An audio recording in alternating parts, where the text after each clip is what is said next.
नमस्कार साथियों, गौरव ज्ञान धारा में आपका स्वागत है। और हम पढ़ रहे हैं इलेक्ट्रिक करंट।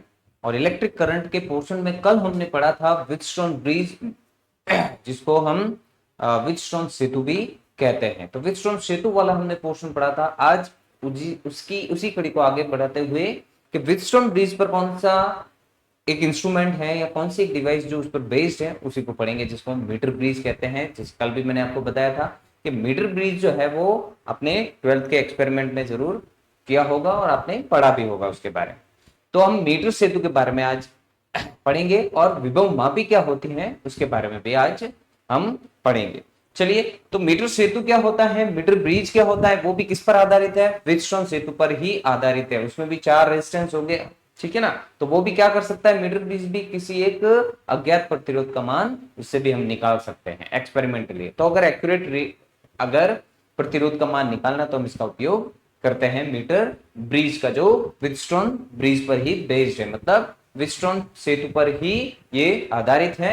मीटर सेतु या मीटर ब्रिज भी कहते हैं इसको, ठीक है ना। तो देखिए क्या होता है मीटर सेतु या मीटर ब्रिज क्या होता है।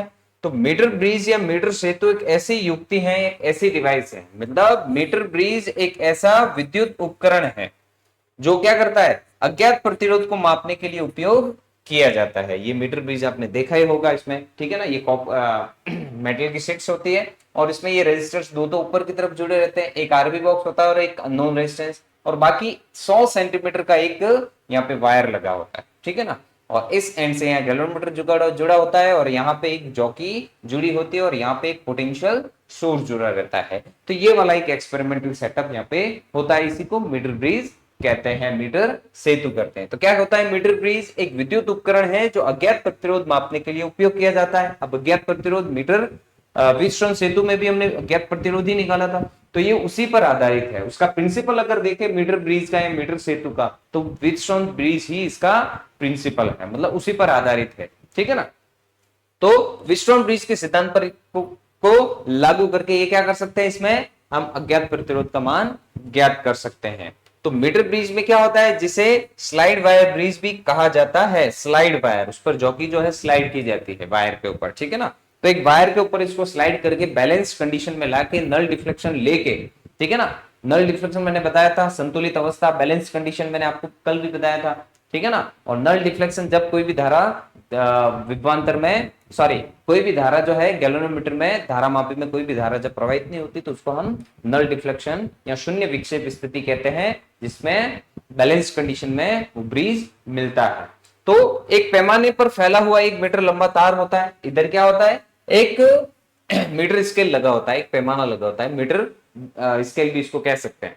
तो उस पर एक लंबा सा 100 सेंटीमीटर का वायर इस पर लगा होता है, जैसे यहाँ पे देख रहे हैं आप, ए से बी के बीच में यहाँ पे एक लंबा सा वायर लगा होता है। अब ये वायर किसका लेते हैं हम, वायर जो है वो मैग्नीन और कॉन्स्टेंटेन का यूज किया जाता है, मैग्नीन और कॉन्स्टेंटेन का, ठीक है ना। तो देखिए इसलिए इसका नाम मीटर ब्रिज पड़ा, क्योंकि इस पर 1 मीटर का वायर लंबा होता है, इसलिए इसका नाम भी क्या पड़ा है, मीटर ब्रिज पड़ा है। क्या पड़ा है इसका, मीटर ब्रिज, है ना।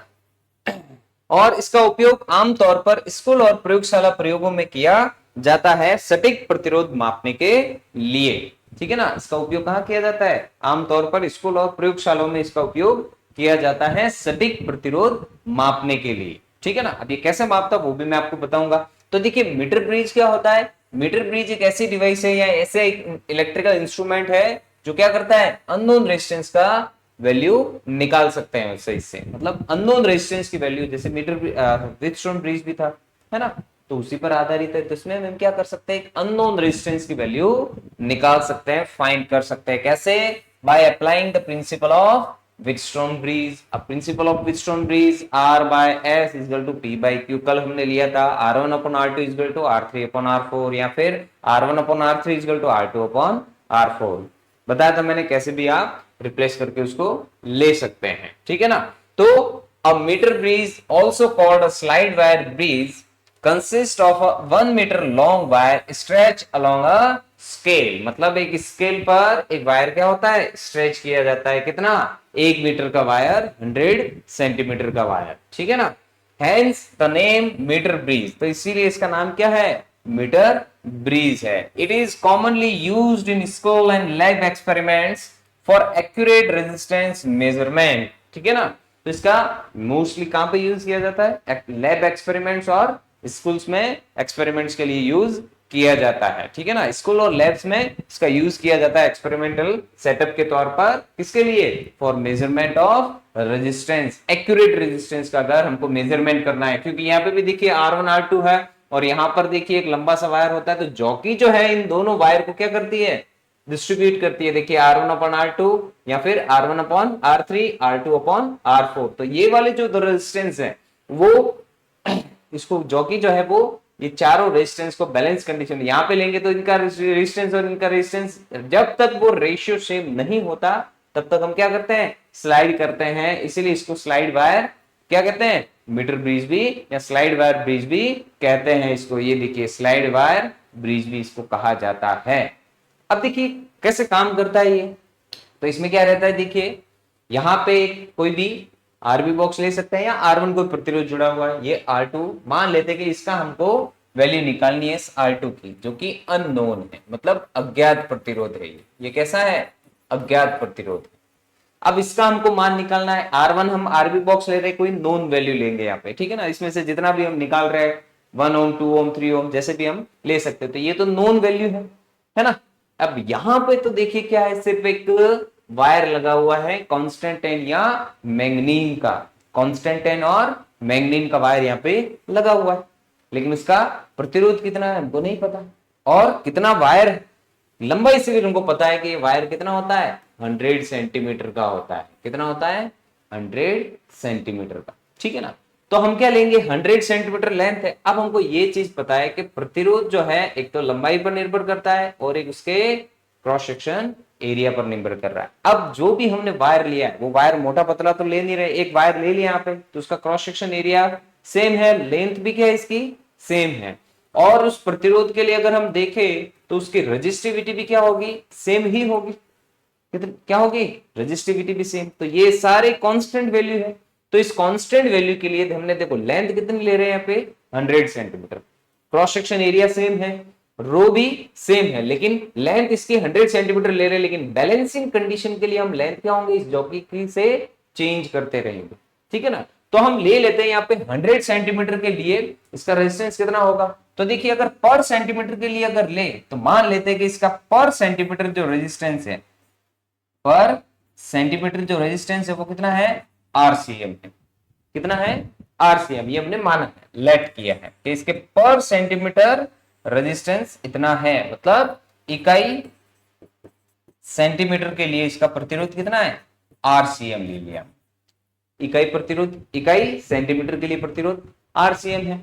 तो जितनी लंबाई बढ़ेगी उतना ही उसका प्रतिरोध भी क्या होगा? बढ़ेगा, क्योंकि लंबाई बढ़ने पर प्रतिरोध क्या होता है? बढ़ता है। अब जो भी हम वायर ले ले कांस्टेंटाइन या मैग्नीन का, उसका रो तो कांस्टेंट ही होगा, और जो एरिया हमने ले रहे हैं इसका क्रॉस सेक्शन एरिया, इसका अनुप्रस्थ का, वो भी चेंज नहीं कर रहे, वो भी कांस्टेंट ही है। मतलब ये दोनों वैल्यू कांस्टेंट है। अब जो भी चेंज होगा उसका प्रतिरोध किसकी वजह से होगा? लंबाई की वजह से। तो उसकी इकाई लंबाई का हमने या इकाई सेंटीमीटर का हमने प्रतिरोध कितना लिया है? RCM। तो 1 सेंटीमीटर के लिए तो कितना हो जाएगा? 1 इंटू RCM। अब वही अगर पूरे 100 सेंटीमीटर के लिए अगर देखें तो कितना हो जाएगा? 100 इंटू RCM हो जाएगा, है ना। तो ऐसे हम क्या कर सकते हैं? इस वायर का प्रतिरोध ले सकते हैं। ठीक है ना, तो उससे हमको क्या पता चल जाएगा कि इसकी लंबाई के साथ जितना भी इसके प्रतिरोध में परिवर्तन हो रहा है वो हमको यहाँ पे मिल जाएगा, मतलब प्रतिरोध मिल जाएगा पर सेंटीमीटर इसका। अब मान लेते हैं कि हमने R1 कुछ वैल्यू ले ली, R2 अननोन है, R2 कितना हमको नहीं पता, लेकिन ये किस पर कार्य करता है? व्हीटस्टोन ब्रिज पर, व्हीटस्टोन सेतु पर। अब व्हीटस्टोन सेतु में क्या होता है? जब ये बैलेंसिंग कंडीशन में होगा तो इस गैल्वेनोमीटर से कोई भी धारा प्रवाहित नहीं होगी, जिसको हम क्या बोलते हैं? Null deflection method. पिछली क्लास में मैंने बताया था आपको कि ये नल डिफ्लेक्शन मेथड होता है। ठीक है ना, तो इसमें क्या करेंगे, जैसे इसका बैटरी का पॉजिटिव टर्मिनल इससे जुड़ा है, तो यहां से करंट कुछ फ्लो होगी। मान लेते हैं I करंट यहाँ पे फ्लो हो रही है। ठीक है ना, तो कुछ करंट तो जाएगी इधर I1 और बाकी जाएगी I2 इधर। तो ये वाली देखिए दोनों सीरीज में अगर है, इसमें से अगर कोई करंट फ्लो नहीं होगी तो इसमें से भी I1 करंट फ्लो होगी और इसमें से भी I1 करंट कल भी बताया था मैंने। तो ये दोनों सीरीज में जुड़ गए, ये दोनों किसमें हो गए, सीरीज में, क्योंकि इस वाले वायर में से कोई करंट फ्लो नहीं होगी अगर जो कि हमने यहां पर रखी है सी पॉइंट पर, और ये कितनी दूरी पर मिल रहा है, जहां से पॉजिटिव टर्मिनल इसका जुड़ा हुआ है, बैटरी का जो पॉजिटिव टर्मिनल यहाँ पे जुड़ा हुआ है, इससे कितनी दूरी पर मिल रहा है, मान लेते वो L1 दूरी पर, जो यहाँ पे लिख रखी है। तो बाकी कितनी बची वो मान लेते हैं L2 है, जो एक्चुअल में L2 कितनी है, 100 माइनस L1 है, कितनी है 100 माइनस, क्योंकि टोटल 100 थी, सेंटीमीटर में ले रहे हैं, L1 और L2 दोनों किसमें लेंगे, सेंटीमीटर में, क्योंकि 100 सेंटीमीटर का वायर है यहाँ पे। तो पर सेंटीमीटर हमने इसका रेजिस्टेंस तो ले लिया। तो ये L1 के लिए इसका रेजिस्टेंस कितना मिलेगा, L1 के लिए इसका रेजिस्टेंस कितना मिलेगा, अब देखिए। तो L1 लंबाई के लिए इसका रेजिस्टेंस यहां पे हम निकाल सकते हैं। चलो तो मैं आपको बता देता हूं, ये तो R1 है, ठीक है, तो ये ले लिया हमने R1, और नीचे कितना आ जाएगा, क्योंकि R1 के इधर नीचे कौन सा है, अब चाहो तो ये भी ले सकते हो R1 अपॉन R2, चलो ये ले लेते हैं R1 अपॉन R2, क्योंकि बैलेंस कंडीशन में ले लिया हमने IG, मान लेते कि यहाँ पे इसमें करंट 0 मिल रही, मतलब ये बैलेंस्ड कंडीशन में हो गया। तो इससे हम अननोन रेजिस्टेंस की वैल्यू कैसे फाइंड कर सकते हैं, अब देखो ये आपको पता चल गया ना, यहाँ पे सिर्फ वायर लगा हुआ था, तो उसका रेजिस्टेंस कैसे निकालेंगे वही भी मैं आपको बता रहा हूं। यहाँ पे हमने जो माना था पर सेंटीमीटर इसका आरसीएम है, ठीक है ना। तो L1 सेंटीमीटर के लिए कितना होगा, तो क्या लेंगे हम इस वाले वायर के लिए, देखो ये अपन ये ले रहे हैं, या ये अपन ये है ना, या फिर ये अपन ये और ये अपन ये भी ले सकते हैं।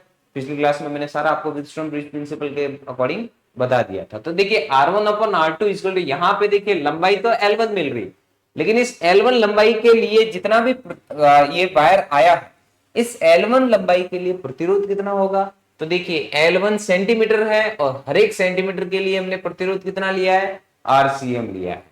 वही चीज अब पीछे जो बची है वो कितनी है, L2, क्योंकि इसको ये बैलेंस कर रहा है, इसका रेशियो, इन दोनों का रेशियो और इन दोनों का रेशियो क्या होना चाहिए, सेम। तो ये इसके और ये इसके, तो इस L2 लंबाई के लिए अगर उसका हम प्रतिरोध निकालते वो कितना मिल जाएगा, L2CM। तो देखिए RCM से RCM तक कट गया, तो हमको यहाँ पे कितना मिल रहा है, R1 upon R2 equal to, देखे तो L1 अपॉन L2, और L2 कितना है, अगर उसको भी L1 की फॉर्म में ले तो 100 माइनस L1। तो ऐसे जो है ये मीटर ब्रिज क्या करता है, कार्य करता है, और ऐसे हम इस मीटर सेतु से अननोन रेजिस्टेंस की वैल्यू, एक्यूरेट अननोन रेजिस्टेंस की वैल्यू निकाल सकते हैं। लेकिन वो कब मिलेगी एक्यूरेट भी, कि ये जो हम वायर ले रहे हैं उसका पर सेंटीमीटर हमको क्या होना चाहिए, आरसीएम जो भी है वो पर सेंटीमीटर उसका हमको प्रतिरोध मालूम होना चाहिए, ठीक है ना। वैसे तो चलो इसका वो काम नहीं आ रहा, क्योंकि आरसीएम से आरसीएम कट रहा है, मतलब जो भी आरसीएम के अकॉर्डिंग है उसकी लंबाई के अकॉर्डिंग ही वो उसको बैलेंस करेगा, पर सेंटीमीटर लंबाई के अगर हम प्रतिरोध उसको लेके जाए तो उसके लिए देखिए कांस्टेंट रो होगा, और क्रॉस सेक्शन एरिया भी क्या होगा, कांस्टेंट होगा, ठीक है ना। अब एक मीटर ब्रिज और दूसरे मीटर ब्रिज में ऊपर वाली सारी चीजें सेम ले ली, लेकिन ये वायर की मोटाई अलग ली, और उसकी वायर जो है वो भी दूसरा अगर लिया, या वायर सेम ही ले रहे और मोटाई अगर अलग ली, तो फिर क्या हो सकता है, क्रॉस सेक्शन एरिया चेंज होते ही वो चेंज हो जाएगा। तो उसकी नल डिफ्लेक्शन जो L1 पे मिल रहा हो सकता है वो कुछ और पे मिले, ठीक है ना। तो ये सारी चीजें हो सकती है। अब वही देखिए यहाँ पे वही दे रखा है, यहाँ पे रेजिस्टेंस बॉक्स ले रखा है, यहाँ पे S ले रखा है, यहाँ पे L1 और ये L2। तो यहाँ पे क्या मिल जाएगा, देखिए R upon S equal to कितना मिल जाएगा, अब S जो है वो अननोन है, तो R by S equal to कितना मिल जाएगा, देखिए L1 अपॉन L2। तो यहां से S कैसा है, अननोन है, तो अगर S की वैल्यू अगर हमको निकालनी है तो S इक्वल टू कितना मिल जाएगा हमको, ठीक है ना, R L2 अपॉन L1। तो ऐसे हम अज्ञात प्रतिरोध का मान मीटर ब्रिज से या मीटर सेतु से निकाल सकते हैं। जैसे यहाँ पे भी मान लेते हैं कि ये R2 अननोन था, मैंने बताया था यहाँ पे, तो R2 इक्वल टू यहां से कितना मिल जाएगा, R1 into 100 minus L1, R1 into 100 minus L1 upon L1। तो ऐसे हम क्या कर सकते हैं, या फिर L2 अपॉन L1 भी आप लिख सकते हो। तो ऐसे मीटर ब्रिज से हम क्या कर सकते हैं, अननोन या अज्ञात प्रतिरोध का मान निकाल सकते हैं। अब देखिए इसमें ध्यान रखना है आपको कि मीटर ब्रिज किस प्रिंसिपल पर बेस्ड है, व्हीटस्टोन सेतु के मीटर, और इसको क्या बोलते हैं, और इसको और क्या कहते हैं, स्लाइड वायर ब्रिज भी कहते हैं, स्लाइड वायर सेतु भी कहते हैं, ठीक है ना। और इसमें कितना वायर होता है, 1 मीटर लंबा वायर होता है लगा हुआ, ठीक है ना। 1 मीटर लंबा वायर उसमें मीटर स्केल के साथ लगा हुआ होता है, इसीलिए इसको मीटर ब्रिज कहते थे। 1 मीटर लंबा वायर होता है ना, इसीलिए इसको मीटर ब्रिज कहते हैं। व्हीटस्टोन ब्रिज पर ही आधारित है, लेकिन उसमें क्या होता है, 1 मीटर का 1 मीटर स्केल के साथ एक वायर उसके ऊपर लगा होता है, इसीलिए इसका नाम क्या लेते हैं, मीटर ब्रिज या मीटर सेतु कहा जाता है। अब इसमें मीटर ब्रिज में जो 1 मीटर का जो वायर इस मीटर स्केल के साथ लगा रहता है, वो कौन सा यूज करते हैं, वो कांस्टेंट टेन या मैग्नीन का वायर उसमें यूज किया जाता है। चलिए इसका स्क्रीनशॉट ले लीजिए।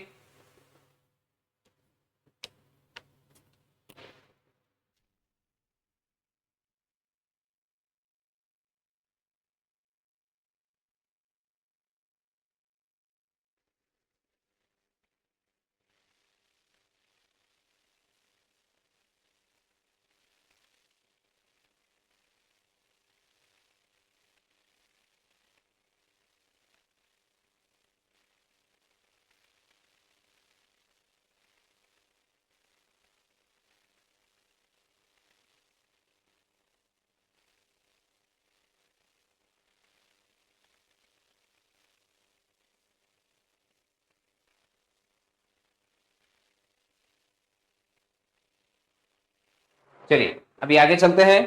देखिए किस प्रिंसिपल पर आधारित है ये मीटर ब्रिज के लिए हम प्रिंसिपल ले रहे हैं, किस प्रिंसिपल पर आधारित है, अभी बताया मैंने पीछे आपको। It works on the Wheatstone bridge principle at balance point ratio of resistance. मतलब बैलेंस पॉइंट पे हमको क्या मिलता है, रेशियो ऑफ रेजिस्टेंस और ratio of length of wire जो है वो क्या मिलता है, इक्वल मिलता है मीटर ब्रिज में। क्योंकि अभी मैंने पीछे बताया आपको ये कैसे मिला, R upon S equal to L upon 100 minus L. अगर S अननोन है तो ये अननोन की वैल्यू कैसे मिलेगी हमको, R 100 minus L upon L। तो ऐसे हम अज्ञात प्रतिरोध का मान इससे निकाल सकते हैं। तो इसमें देखिए मीटर ब्रिज में क्या मिल रहा है, व्हीटस्टोन सेतु में क्या मिल रहा था, एडजेसेंट साइड्स का रेशियो जो है, एडजेसेंट साइड्स के रेजिस्टेंस का जो रेशियो है वो सेम मिल रहा था, है ना। सम्मुख भुजाओं के प्रतिरोध का जो अनुपात है वो बराबर मिल रहा था। यहां पे इनको क्या देखने को मिल रहा है कि रेशियो ऑफ रेजिस्टेंस जो ऊपर वाले हैं इनका जो रेशियो है नीचे वाले वायर की लंबाइयों के अनुपात की क्या होता है, बराबर मिलता है। ये देखिए रेशियो ऑफ रेजिस्टेंस जो है रेशियो ऑफ लेंथ के बराबर मिलता है। और कैसे मिलता है वो नीचे मैंने आपको समझा ही दिया है। तो ये किस सिद्धांत पर आधारित है, यह व्हीटस्टोन ब्रिज के सिद्धांत पर कार्य करता है। और संतुलन बिंदु पर क्या मिलता है, प्रतिरोधों का जो अनुपात है, प्रतिरोधों का जो अनुपात है, प्रतिरोधों का अनुपात जो है वो तार की लंबाई के अनुपात के क्या होता है, बराबर मिलता है, जो कि R बाय एस और L अपॉन 100 माइनस एल मिल रहा है। ठीक है ना, ठीक है। और देखिए ये यहाँ पे रेजिस्टेंस वर्ग ले रखा है, ये अज्ञात प्रतिरोध। यहाँ पे मैंने अभी बताया कि 1 मीटर का लंबा वायर होता है, इसीलिए इसको एक मीटर सेतु या मीटर ब्रिज कहते हैं। और इसमें कौन सा वायर यूज करते हैं, मैग्नीन या कॉन्स्टेंटिन का वायर इसमें यूज किया जाता है। अब ऐसे क्यों क्यों इनका ही यूज क्यों करते हैं, मैग्नीन और कॉन्स्टेंटिन का वायर ही यूज क्यों करते हैं, क्योंकि इनकी रेजिस्टिविटी जो है हाई रहती है। इनका लो टेम्परेचर कोफिशिएंट होता है, मतलब टेम्परेचर बढ़ने पर इतना इनमें रेजिस्टेंस नहीं बढ़ता है। ठीक है। और दूसरी चीज ये ऑक्साइड्स नहीं होते हैं जल्दी से, कॉन्स्टेंटिन और मैग्नीन वायर जो है वो ऑक्साइड्स नहीं होते, ऑक्सीडाइज नहीं होते जल्दी से, मतलब रस्टिंग उनपे नहीं लगती है, कम लगती है। ठीक है ना। और लॉन्ग टाइम तक ये यूज किए जा सकते हैं। ठीक है ना, इसलिए इनका कॉन्स्टेंटिन और मैग्नीन के तारों का उपयोग किया जाता है। ठीक है ना।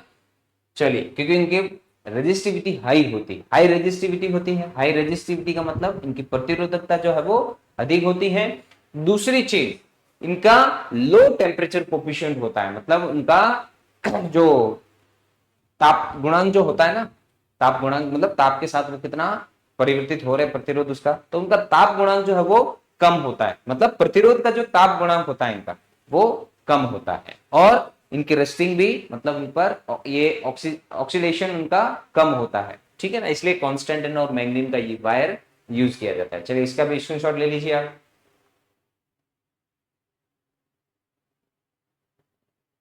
ठीक है।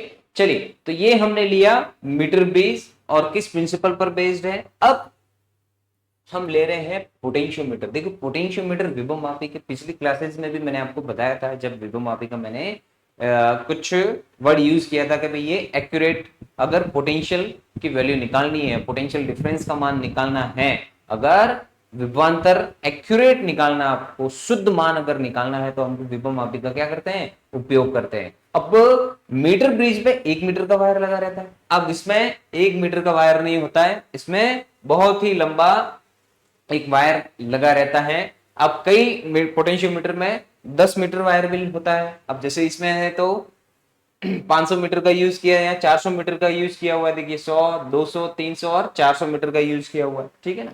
तो इसमें सिर्फ 1 मीटर का वायर यूज नहीं किया जाता है, और भी 10 मीटर का वायर, अगर एक्सपेरिमेंट आपने अगर किए हैं 12th क्लास में, तो उसमें 10 मीटर का वायर इसमें यूज किया जाता है। वो पूरा 10 मीटर का वायर ऐसे जुड़ा होता है थिक कॉपर स्ट्रिप्स के साथ, ठीक है ना। और देखिए कांस्टेंटाइन और मैग्नीन का वायर ही इसमें भी यूज किया जाता है, और यहां पर एक मीटर स्केल लगा रहता है। इसमें क्या होता है, एक बैटरी सोर्स लेते हैं। अब इसमें थोड़ा मीटर ब्रिज के कंपैरिजन में ज्यादा हाई वोल्टेज यूज करना पड़ता है, ठीक है ना। क्यों, क्योंकि लंबा वायर है, लंबा वायर है तो पोटेंशियल ड्रॉप भी क्या रहेगा, उसके साथ ज्यादा रहेगा। अब ये कैसे, ये भी देखिए, अगर देखे तो व्हीटस्टोन सेतु के प्रिंसिपल पर ही आधारित है। इसमें भी वही प्रतिरोध जो है क्या होते हैं, अलग अलग होते हैं, लेकिन ये वैसे व्हीटस्टोन प्रिंसिपल का यूज इसमें भी हम करते हैं। पोटेंशियल ड्रॉप जितना भी हो रहा है तो प्रतिरोध का सही नल डिफ्लेक्शन, इसमें मतलब ये भी नल डिफ्लेक्शन पर ही बेस्ड है, लेकिन इसमें हम किस पे करेंगे, जितना लंबाई बढ़ती है, देखिए जितना लंबाई बढ़ती है तो पोटेंशियल भी क्या होता है, उतना ही लंबाई के साथ ज्यादा विभवपात हमको देखने को मिलता है।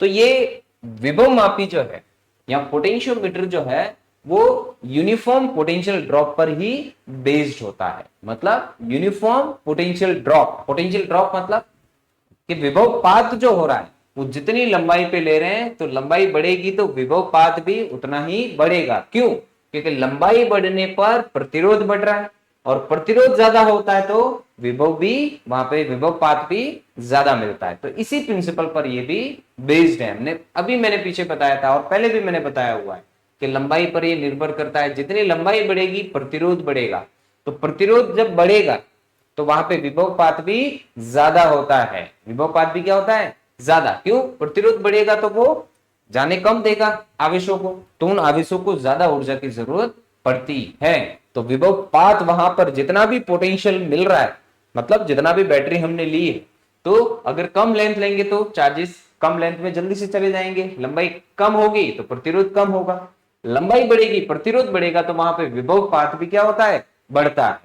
तो अगर हम यहाँ पे एक वोल्ट मीटर लगाते हैं, यहाँ पे देखिए क्या होता है, ए और बी, ये पूरा एक लंबा वायर लगा रहता है, इसके दो एंड्स है, दो सिरे हैं इसके, ए और बी। और इस ए और बी के बीच में हमें क्या करते हैं, पोटेंशियल सोर्स लेते हैं, एक स्विच लेते हैं या की लेते हैं जिसको हम कुंजी कहते हैं हिंदी में, और एक लेते हैं हम आरएच, जिसको रियोस्टेट बोलते हैं। ये प्रतिरोध को या फिर क्या कहते हैं इसको, पोटेंशियल डिवाइडर भी इसको बोलते हैं, जिसपे हम प्रतिरोध का मान अलग अलग करके इस बैटरी से इस वायर में कितना पोटेंशियल देना है या कितनी करंट प्रोवाइड करनी है, कांस्टेंट करंट हम अलग अलग लेके, इनिशियली कांस्टेंट करंट पे पोटेंशियल ड्रॉप लेके इसमें जॉकी को बैलेंसिंग या नल डिफ्लेक्शन में लेकर इसमें क्या कर सकते हैं, यूनिफॉर्म पोटेंशियल ड्रॉप इस पर कितना हो रहा है वो देख सकते हैं। जैसे अब यहाँ पे ये 12th में आपने एक एक्टिविटी की होगी, तो RH जो है इसका हम क्या कर सकते हैं, यहां से प्रतिरोध बदल के इस बैटरी से कितनी करंट यहाँ पे भेजनी है या कितने चार्जेस भेजने हैं, वो उसको यूज हम यहाँ पे कर सकते हैं, ठीक है ना। तो RH को एक कांस्टेंट वैल्यू पे रखे इस रियोस्टेट को, ठीक है ना, प्रतिरोध का मान जितना भी इसमें से लेना है, वायर लगे रहते हैं बहुत सारे, तो एक कांस्टेंट करंट यहां से हम उसको अगर प्रोवाइड करें, फिर यहाँ पे जो वोल्ट मीटर लगा है, वोल्ट मीटर का पॉजिटिव टर्मिनल, तो इस बैटरी के जो पॉजिटिव टर्मिनल ए जहां से जा रहा है वहीं से कनेक्ट कर दिया, और उसका नेगेटिव टर्मिनल जॉकी से कनेक्ट करके अगर अलग अलग लंबाई पर इसको अगर हम टच करेंगे, तो अलग अलग लंबाई पर विभवपात क्या होगा, अलग अलग मिलेगा। मान लेते हैं कि यहाँ पे V1 वोल्टेज मिल रहा है, यहाँ पे कितना मिलेगा V2, यहाँ पर V3, यहाँ पे V4, यहाँ पे V5, यहाँ पे V6। लेकिन क्या चीज देखने को मिलेगी, जितनी आप लंबाई बढ़ाएंगे, जैसे L1 लेके यहाँ पे, तो L1 पे V1 मिल रहा है, क्योंकि L1 पे प्रतिरोध भी R1 मिलेगा, कम लंबाई है। तो जैसे आपने यहाँ पे टच किया तो लंबाई क्या हो गई, यहां से यहां तक होगी पूरी, A से यहां तक L2 हो गई।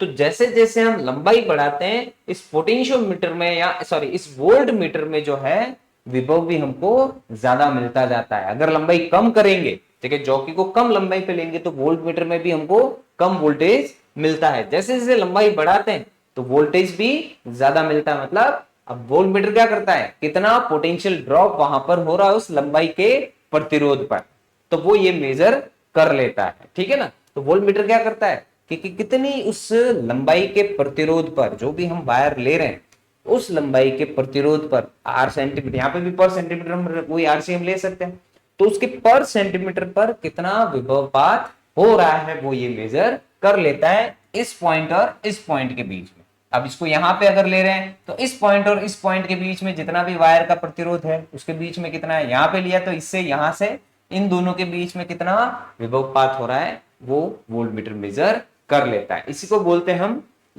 Uniform potential drop. Uniform potential drop पर कैसे ये बेस्ड है, देखो यूनिफॉर्म पोटेंशियल ड्रॉप एक अलग चीज है। यूनिफॉर्म पोटेंशियल ड्रॉप का मतलब क्या है कि अगर ये 100 सेंटीमीटर का यहाँ पे 100 सेंटीमीटर का अगर इधर मीटर ले रखा है, जैसे 100 मीटर का वायर है, तो इस 100 मीटर के वायर में जितना भी पोटेंशियल ड्रॉप होगा उतना ही 100 मीटर के वायर में भी होगा, उतना इधर भी होगा, उतना उधर भी होगा। मतलब अगर हम देखें तो V जो है वो किसके डायरेक्टली प्रोपोर्शनल होगा, उसकी लंबाई के, क्योंकि प्रतिरोध बढ़ रहा है लंबाई के साथ, तो विभव भी क्या होगा, उतना ही विभवपात भी बढ़ता रहेगा। तो यहां से अगर हम देखें V is proportional to L मिलेगा।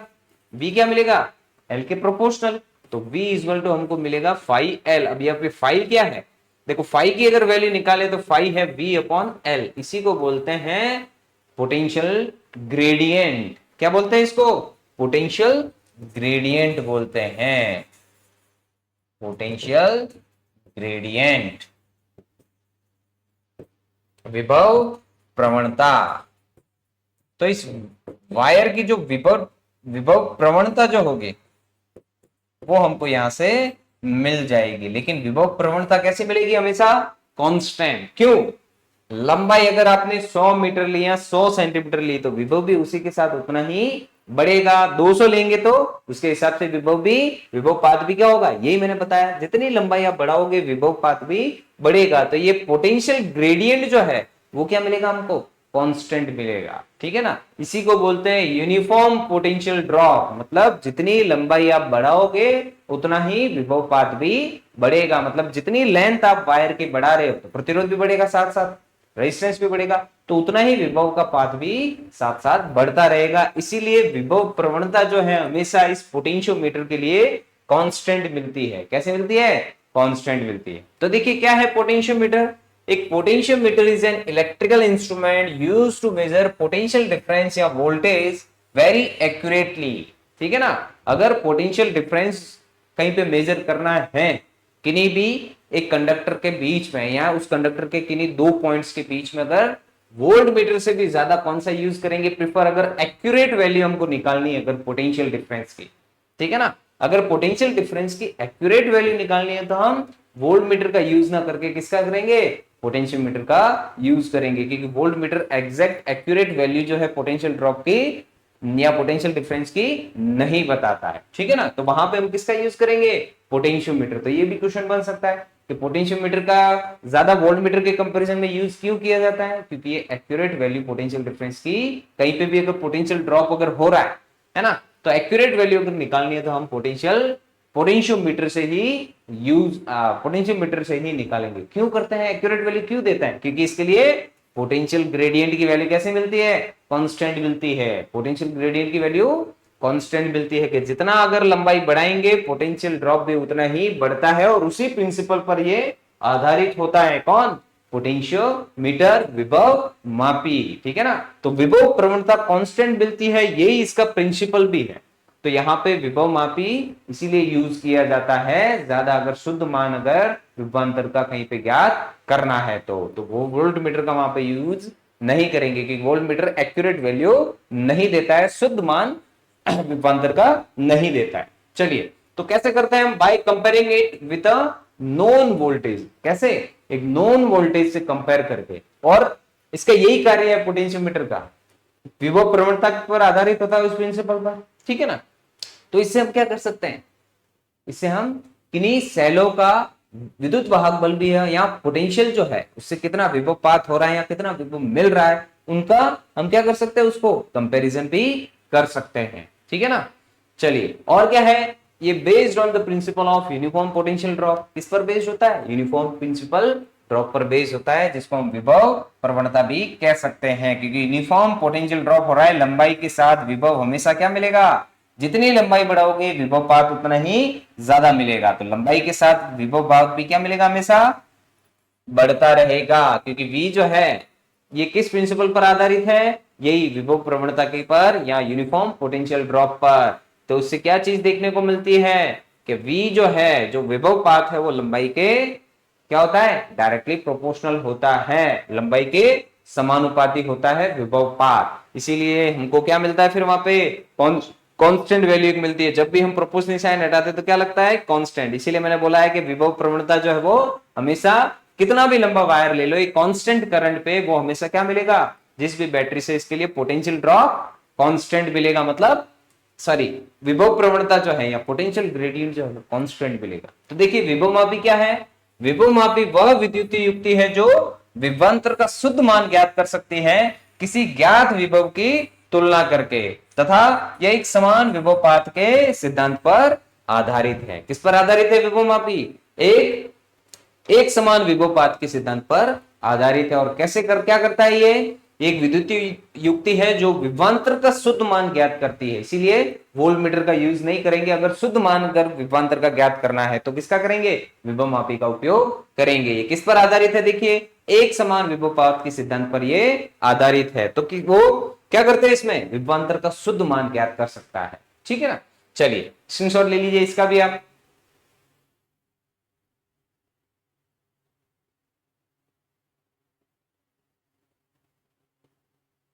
चलिए अब देखिए किस प्रिंसिपल पर है, अभी मैंने बता दिया वैसे तो, कि it works on the idea या principle potential difference across uniform wire is directly proportional to its length provided current remains constant. ठीक है ना, अभी बताया था मैंने कि अगर यहां से हम पर्टिकुलर एक कांस्टेंट करंट पे थे तो इस पर फाई जो है या v जो है, v बाय एल हमेशा क्या मिलेगा, कांस्टेंट मिलेगा, या फिर एल बढ़ाने पर v भी क्या होगा, कॉन्स्टेंटली बढ़ेगा, मतलब विभव जो है वो लंबाई की क्या होगा, एक कांस्टेंट करंट पर। ठीक है ना, ऐसा नहीं कि एक बार आपने कांस्टेंट करंट लिया L1 ले लिया, फिर L2 की जगह पे आपने करंट को चेंज कर दिया, तो फिर वो कांस्टेंट विभवपात नहीं मिलेगा, पोटेंशियल ग्रेडियंट जो है वो आपको कांस्टेंट नहीं मिलेगा। तो कांस्टेंट करंट मतलब एक नियत धारा यहां से भेजनी है आपको, फिर देखना है कि पूरे तार पर विभव प्रवणता एक समान मिलती है या नहीं मिलती, और मिलेगी आपको। ये एक्टिविटी भी आपने की होगी 12th में अगर देखे तो जैसे जैसे हम ज्योति को लंबाई बढ़ाते हैं तो वोल्ट मीटर में भी डिफ्लेक्शन जो है वो कम से ज्यादा की तरफ बढ़ता है, और लंबाई अगर कम करते हैं तो ज्यादा से कम की तरफ बढ़ता है वो। ठीक है ना, यही होता है v is proportional to l। तो इसी पर बेस्ड है ये, देखिए v is proportional to l, ये इसका सिद्धांत है, ये इसका प्रिंसिपल है। तो किस प्रिंसिपल पर आधारित है ये, यह इस विचार पर काम करता है कि एक समान तार में संभावित अंतर उसके सीधे उसके लंबाई के क्या होता है, समानुपाती, लेकिन किस पर, स्थिर धारा रहे। लेकिन धारा कैसे रहे,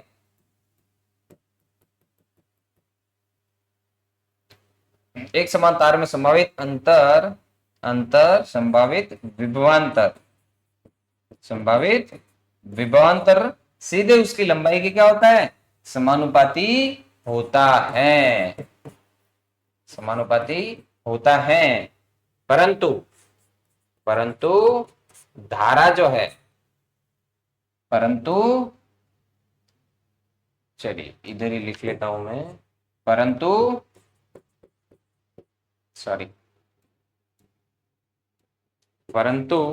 धारा स्थिर रहे, कैसी रहे, स्थिर रहे।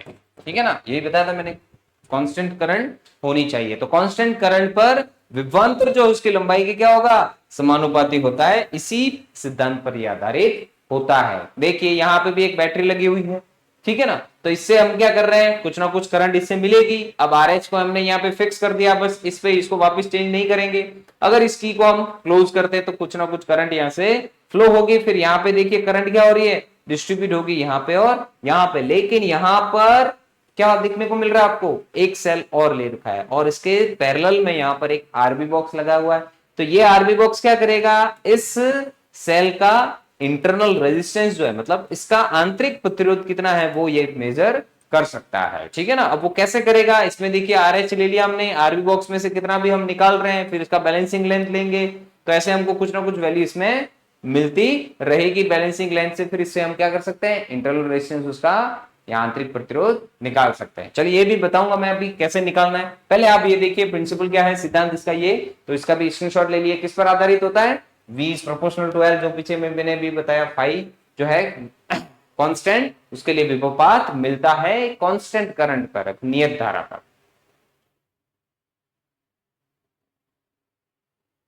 अब देखिए इसके, चलिए स्क्रीनशॉट ले लीजिए अगर नहीं लिया हो तो।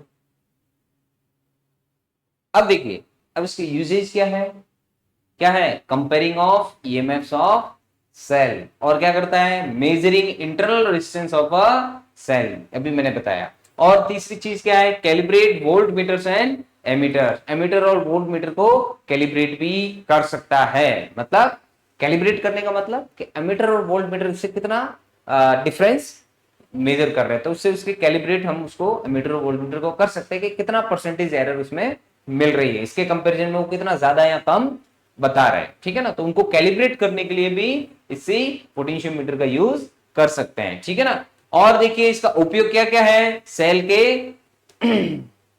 सेल के विद्युत वाहक बल, सेल के विद्युत वाहक बल की तुलना करना, ये इसका उपयोग है। मतलब सेल के विद्युत वाहक बल की तुलना भी कर सकते हैं। दूसरी चीज क्या है, किसी सेल के आंतरिक प्रतिरोध का मापन भी ये कर सकता है, कौन, विभव मापी कर सकती है पोटेंशियोमीटर। और वोल्ट मीटर और एमीटर का कैलिब्रेट भी ये करती है, कैलिब्रेट करना ये भी इसका उपयोग है। तो ये तीन उपयोग है। देखिए ये इस पर क्वेश्चन बन सकता है कि पोटेंशियोमीटर या विभव मापी का उपयोग क्या है।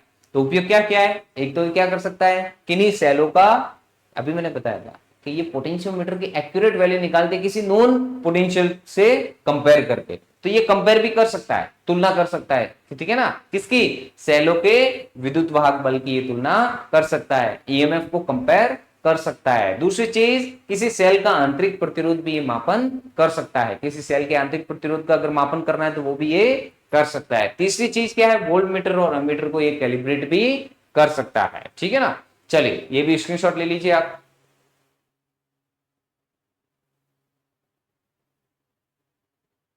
अभी देखिए, अभी मैंने आपको बताया था इसके यूजेज देखो क्या है, comparing of EMF of cell. तो ये कैसे करेगा comparing of EMF of cell, चलिए इसको समझ लेते हैं। अभी यहां पे देखिए, तो ये वाला अगर आपको डायग्राम अगर देखे, इसका आपने स्क्रीनशॉट ले लिया होगा, तो अभी मैं इसको मिटा देता हूं ताकि आपको मैं अच्छे से एक्सप्लेन कर सकूं।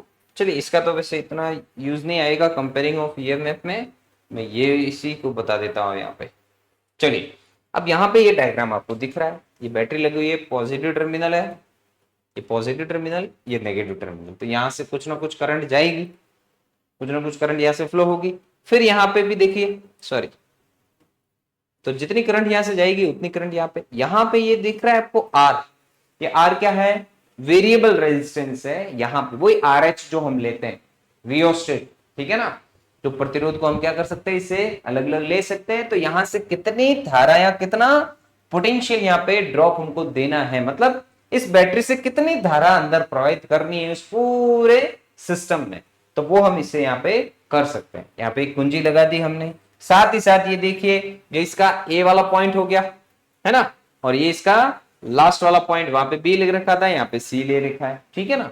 अब यहाँ पे क्या कर रखा है, यहाँ पे दो सेल और ले रखे हैं, ठीक है ना, दो सेल यहाँ पे और ले रखे हैं। मान लेते हैं इसका ईएमएफ है E1 और इसका कितना है E2 है, और इस बैटरी का मान लेते हैं ईएमएफ है E। यहाँ पे इन दोनों के कंपैरिजन में ये थोड़ा पोटेंशियल ज्यादा लेते हैं, क्योंकि यहाँ पे वायर भी है, साथ ही साथ लंबे रहते हैं वायर, ये कॉन्स्टेंट इनकी हाई रेजिस्टिविटी होती है।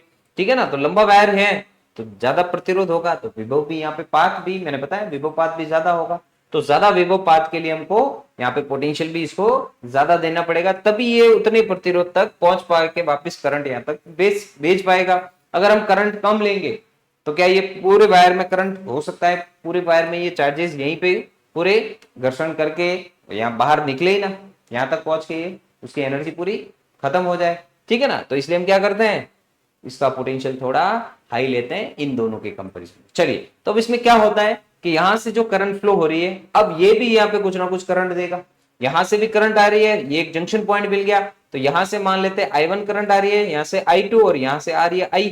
तो इस वायर में देखिए इससे इससे और इससे तीनों से करंट इसमें प्रोवाइड होगी। कब? जब ये तीनों हो गए, दोनों इससे जुड़े हो। लेकिन यहाँ पे भी देखिए क्या मिल रहा है, अब ये जो यहां से करंट पॉजिटिव से I2 फ्लो करेगा, तो इसके नेगेटिव में भी वापस I1 आएगी और ये इसमें भी I2 आएगी। फिर देखिए क्या होता है, सबसे पहले इस कुंजी को हमने दबा दिया, यहां पे भी देखिए 2 वे की ले रखी है, यहाँ पे मतलब दो कुंजी यहाँ पे भी ले रखी है। जब इन दोनों को कनेक्ट करेंगे तो ऊपर वाला सेल से इसमें धारा कुछ ना कुछ प्रवाहित होगी जॉकी के थ्रू, ठीक है ना। इन दोनों को कनेक्ट करेंगे तो इसके थ्रू वो वाला खुला रहेगा। तो सबसे पहले हम क्या करते हैं, इस की को हम दबाते हैं, फिर इस वाले सेल का जो E1 EMF है जिसका, इस वाले सेल से ये 1 वाले टर्मिनल को हम क्या करते हैं 3 से कनेक्ट करते हैं, ठीक है। जब यहां से कनेक्ट करेंगे तो देखो ये I धारा प्रवाहित हो रही है, यहां से I मिल रही है, तो I और I दोनों मिलकर इसमें कितनी जाएगी, I प्लस I1 धारा इसमें प्रवाहित होगी इस पूरे वायर में,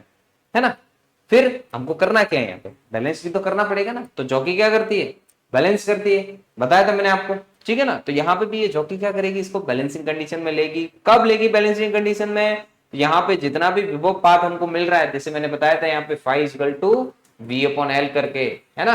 तो जितना भी विभव पाथ मिल रहा है तो यहाँ से भी मिलेगा कुछ, और E2 जब इससे इससे कनेक्ट करेंगे तो देखिए क्या है, जब 1 को 3 से कनेक्ट किया तो मान लेते हैं कि इस एन पॉइंट पर यहां पे ये नल डिफ्लेक्शन मिल रहा है, मतलब गैल्वेनोमीटर में से कोई भी करंट फ्लो नहीं हो रही है, मतलब IG कितना मिल रहा है यहाँ पे 0 मिल रहा।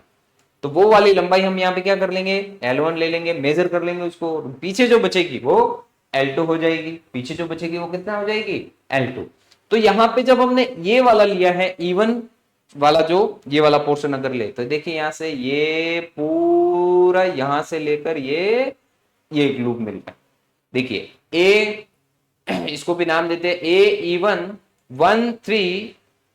13GNA, पूरा एक लूप मिल रहा है ना। ये देखिए अब इस लूप में सिर्फ एक ही है ये वाला, तो इससे तो जो आई करंट मिल रहे वो तो हम सिर्फ ये वाला अगर लूप ले, कौन सा AE1, देखिए कौन सा लूप ले रहे हैं हम AE1, देखिए ये AE1 3 AE1, फिर यहाँ पे क्या है 1, फिर 3 से कनेक्ट किया हमने तो ये हो गया 1 3, फिर G, फिर N, और उसके बाद में देखिए N से यहां पर ये A आ रहा है ना, तो ये एक बंद लूप मिल गया हमको ये A। अब इसमें अगर देखें तो इस N लंबाई के, जिसने हमने लंबाई कितने ली है L1, अब इसमें देखो कौन सा सेल यूज हो रहा है पोटेंशियल का, E1 हो रहा है। तो यहाँ पे इस लूप से देखिए E1 = कितना मिलेगा, किरचॉफ वोल्टेज लॉस है, KVL लॉस है, देखिए वही KVL इसमें भी यूज आ रहा है। E1 = यहाँ पे कितना मिल जाएगा, अब देखिए यहाँ पे जो पोटेंशियल ड्रॉप मिलेगा वो तो phi ही होगा, मैंने पीछे बताया आपको कितना मिलेगा phi ही होगा, होगा कि नहीं होगा। और यहाँ पे देखिए लंबाई इसकी बैलेंसिंग लेंथ कितनी मिल रही है L1 मिल रही है, क्यों phi क्यों ले रहा है यहाँ पे भाई, E = क्या मिल रहा है यहाँ पे phi, और साथ में मिल रहा है L1।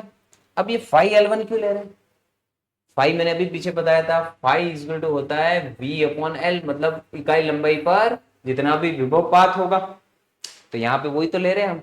अब इकाई लंबाई पे विभव पात तभी तो ये E1 के बराबर होगा जितनी L1 लंबाई पे। अगर यहाँ पे अगर हम इकाई लंबाई पे विभव पात ले तो E1 = क्या मिल जाएगा, अगर phi1 ले तो यहाँ पे V सोर्स कौन सा है E1 है, तो phi की वैल्यू इसके लिए कितनी मिलेगी E1/L मिलेगी, तो वही तो मिल रहा है। अगर यहाँ पे भी हम ले ले तो E1/L1 और L1, तो L1 से L1 मतलब E1 के बराबर मिल रहा है कि नहीं मिल रहा है, इसीलिए यहाँ पे phi = E1। अब चाहो तो अगर आपको ऐसे समझ नहीं आए KVL से तो सीधा इसके प्रिंसिपल से भी निकाल सकते हो, विभव मापी के प्रिंसिपल से, तब भी देखिए phi = आपको कितना मिलेगा, तब भी phi = वही मिलेगा। देखिए इसका EMF हमने लिया E1/L1 मिल जाएगा, ठीक है ना। अब चाहे आप ऐसे लो या पीछे जो भी मैंने बताया था इससे पहले E1 = phi L1, दोनों एक ही बात है ना। तो ऐसे भी आप ले सकते हैं। तो ये हो गया अपने, ये मिल गया इस वाले लूप के लिए, इसको हमने समीकरण 1 ले लिया।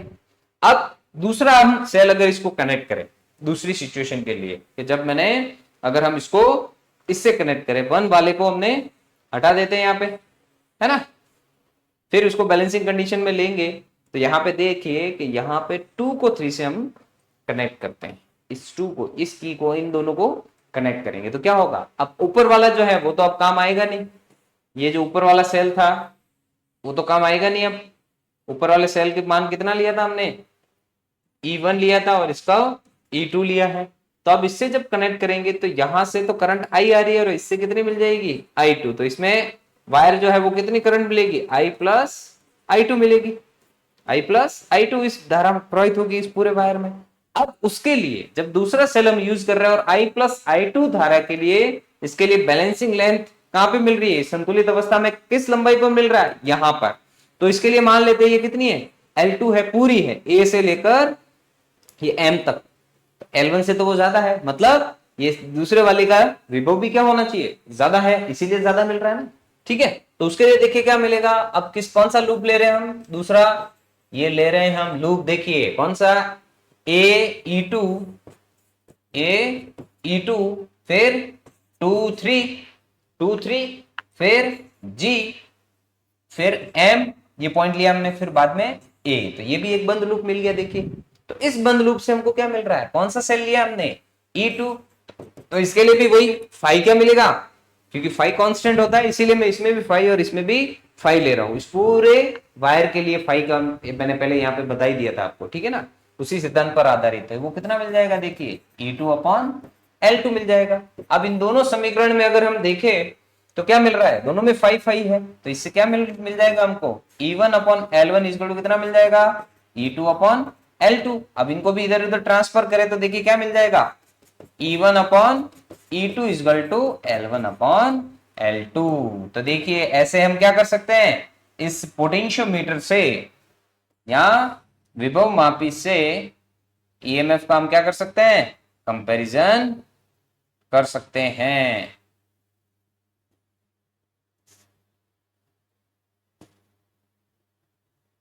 ये देखिए, तो ये हमको फॉर्मूला मिल रहा है।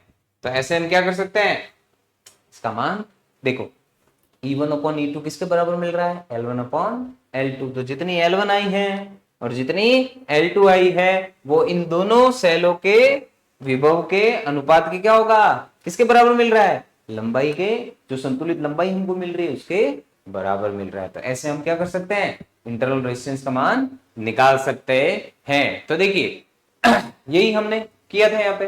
तो कंपैरिजन ऑफ ईएमएफ अगर हम देखें तो यहां से कितना मिल रहा है हमको, E1 upon E2 equal to L1 upon L2, ये तो हो गई पहली चीज। दूसरा देखिए क्या है, इंटरनल रेजिस्टेंस भी हम निकाल सकते हैं। अब देखो कैलिब्रेट करने का मतलब, ये जो बताया था ना यहाँ पे, ये यहाँ पे वोल्ट मीटर जोड़ दिया तो इसके साथ जितना भी विभवपात यहाँ पे मिल रहा है ये वोल्ट मीटर तो लिखा, लेकिन एग्जैक्ट वैल्यू अगर निकालेंगे तो फाइव इक्वल टू क्या मिल जाएगा, यहाँ से भी जितना भी L1 के साथ है तो V बाय L1 मिलेगा, फिर दूसरी बार V अपॉन L2 मिलेगा। जो इसका जो रेशियो होगा अगर यहाँ से देखे तो 5 इंटू L1 जो है वो वोल्ट मीटर के से थोड़ा अलग मिलेगा। तो ऐसे हम कैलिब्रेट कर सकते हैं एमीटर और वोल्ट मीटर को। तो ये तो बहुत सिंपल सी चीज है, चलो ये इसके बारे में हो सकता है आपको सिर्फ इतना ही पूछे कि कैलिब्रेट करना क्या होता है, तो वो मैंने आपको बता दिया। लेकिन यहां पे देखिए इससे हम क्या कर सकते हैं, इंटरनल रेजिस्टेंस की, ये इंटरनल रेजिस्टेंस निकालने के लिए, आंतरिक प्रतिरोध निकालने के लिए ये सेटअप होता है। अभी कैसे निकालेंगे इंटरनल रेजिस्टेंस, आंतरिक प्रतिरोध, चलिए पहले तो आप उसका ये देखिए, तो यहां से हमने E1 upon E2 equal to L1 upon L2। अब हम क्या करेंगे, इंटरनल रेजिस्टेंस निकालेंगे कि इंटरनल रेजिस्टेंस विभव मापी से कैसे निकाले जाते हैं। चलिए तो ये यहाँ पे इसका अब इसका स्क्रीनशॉट नहीं लिया तो ये भी स्क्रीनशॉट ले लीजिए आप, इसका भी स्क्रीनशॉट ले लीजिए।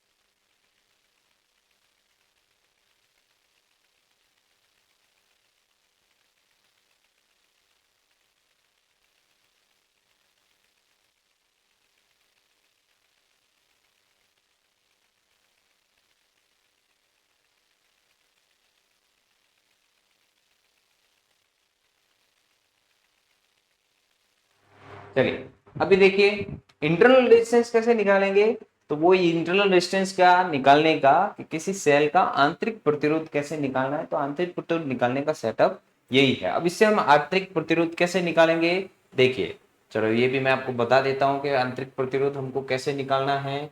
अब यहाँ पे एक चीज देख रहे हो आप, अगर ये सेटअप देखोगे तो एक मेन पावर सप्लाई दे रखा है यहाँ पे, जिसको हमने ई लिया है ना। मेन अगर पावर सप्लाई देखे तो कितनी है, ई है यहाँ पे, है ना। और यहाँ पे एक दूसरा सेल ले रखा है जिसका ईएमएफ कितना है, E1 है, जिसका ईएमएफ कितना है, E1। तो इसका हम आंतरिक प्रतिरोध निकालने के लिए देखिए, अब जब भी किसी भी चीज का मान निकालना होता है, जैसे किसी वायर में कितना विभव है, जैसे यहां से बैटरी यहाँ पर हमने जोड़ी है और ये प्रतिरोध हमने यहाँ पे लगाया है ना, तो इस प्रतिरोध के हमेशा अगर वोल्टेज इस पर कितना ड्रॉप हो रहा है या कितना पोटेंशियल या विभव पात यहाँ पर है, वो अगर आपको निकालना है तो हम क्या करते हैं, फिर यहाँ पे एक वोल्ट मीटर जो है इसके पैरेलल में कनेक्ट करते हैं। तो वही चीज यहाँ पे इसका इंटरनल रेजिस्टेंस निकालना, तो यहाँ पे प्रतिरोध जो आरबी बॉक्स है ये इसका इंटरनल रेजिस्टेंस मेजर करता है, ठीक है ना। तो कैसे है वो तो चलो हम फॉर्मूले से निकालेंगे, लेकिन यहाँ पे ये देखिए आरबी बॉक्स जोड़ रखा है, इसका हमको इंटरनल रेजिस्टेंस निकाल रखा है। तो इसके पैरेलल में देखो एक सर्किट और दे रखा है, यहाँ पे ये एक लूप अलग से बन रहा है, यहाँ पे एक की दे रखी है की1 और मेन की जो है वो यहाँ पे ले रखी है, ठीक है ना। तो आरबी बॉक्स अलग अलग लेके हम यहाँ पे क्या कर सकते हैं, आरबी बॉक्स में से कुछ भी अलग अलग प्रतिरोध निकालेंगे तो उसके बैलेंसिंग लेंथ हमको कुछ ना कुछ अलग अलग मिलेगी, ठीक है ना। तो इसके लिए हमको क्या करना है, सबसे पहले हम क्या करेंगे कि इस की को रखेंगे ओपन, मतलब खुला रखेंगे। अब जब इस की को ओपन रखेंगे तो इसमें से कोई भी करंट जो है वो उस ऊपर वाले या इस गैल्वेनोमीटर में कोई भी करंट फ्लो नहीं होगी, है ना। जब इस की को हमने खुला रखा है तो ये ओपन सर्किट हो गया, लेकिन इसको क्या करेंगे हम क्लोज रखेंगे, मतलब इसको दबाएंगे इस कुंजी को। जब उस कुंजी को दबाएंगे तो यहाँ से कुछ ना कुछ करंट फ्लो होगा, ठीक है। तो इसमें क्या मिलेगा, एक देखो ये पोटेंशियोमीटर का पूरा वायर जो मिल रहा है, तो इसकी बैलेंसिंग लेंथ तो मिलेगी यहाँ पे भी। जिस जॉकी को घुमाएंगे, मान ले पहले इस Y1 पर मिल रहा है, वो कब मिल रहा है, जब हमने के क्लोज किया, तो यहाँ पे सिर्फ यही बैटरी यूज हो रही।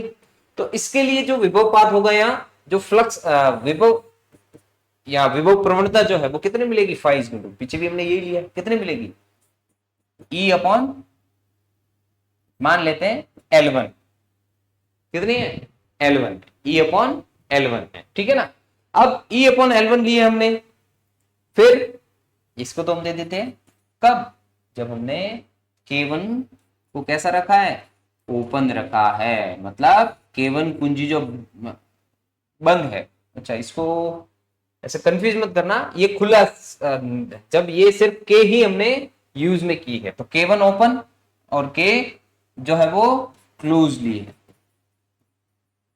क्लोज्ड, चलो वो बंद हो जाएगा। चलो इसको ऐसा नहीं, ऐसे तो आपको कंफ्यूजन हो सकता है। E अपॉन L1 ले लिया, ये कब मिल रहा है हमको, चलो इसको ले लेते हैं कि ये स्विच ऑन है, ठीक है ना, और ये है ऑफ। तो ओपन क्लोज वाला वो थोड़ा हो सकता है कंफ्यूजन क्रिएट करे, तो इसको हम ले लेते हैं ऑन और ऑफ ले लेते हैं, ये है ऑफ। तो जब हमने ऑन कंडीशन में रखा है तब हमको फ्लक्स कितना मिल रहा है, सिर्फ इसी से हमको जो भी पोटेंशियल मिल रहा है वो मिल रहा है इस पूरे वायर पर, ठीक है ना। तो उसके लिए विभव प्रवणता कितनी मिल रही है, 5 E अपॉन L1 मिल रही है। तो ये कब मिल रहा है हमको, जब K जो है वो ऑन है और K1 जो है वो कैसा है, ऑफ है, ठीक है ना। मतलब K तो जो ऑन है, अब ये तो हिंदी में नहीं भी लिखे तो आपको पता ही है, ऑन ऑफ सबको पता है, ठीक है ना।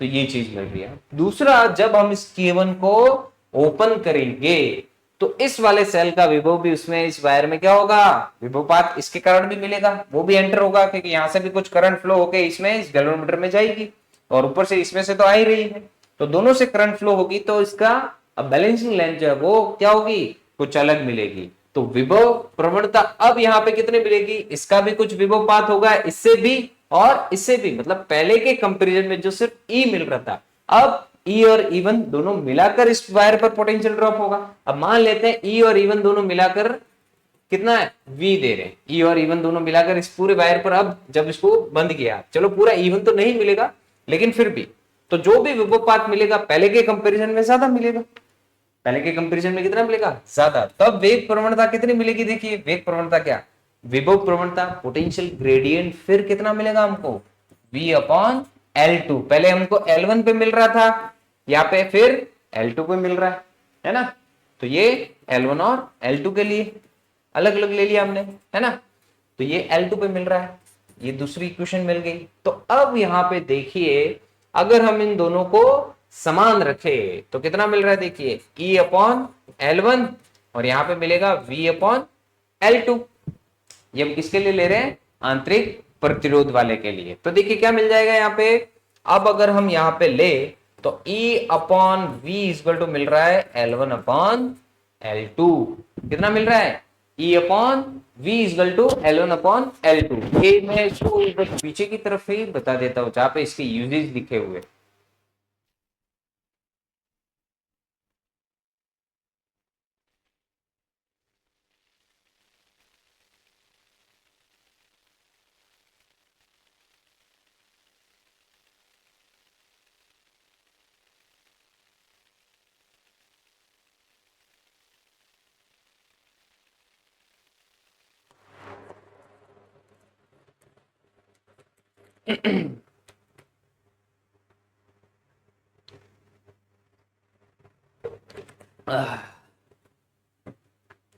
सॉरी पानी पी रहा था। चलिए, तो अब यहाँ पे देखो हमको क्या मिल रहा है, E equal to V, E upon V equal to L1 upon L2।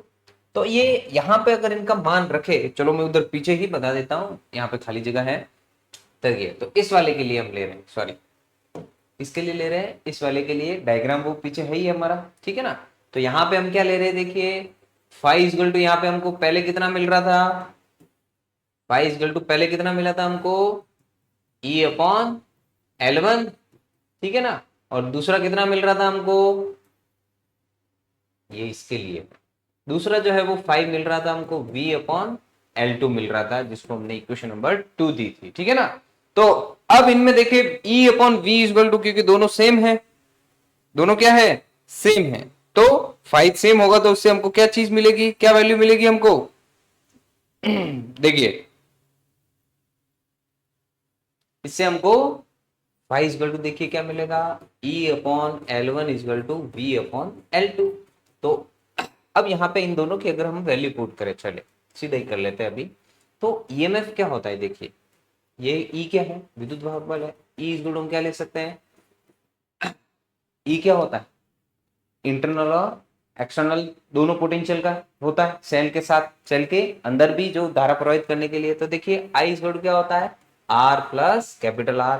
R कौन सा होगा, वो तो इसका आंतरिक प्रतिरोध होगा, और ये कैपिटल R जो उसका प्रतिरोध होगा, बाहर का जो प्रतिरोध होता है वायर का, ठीक है ना।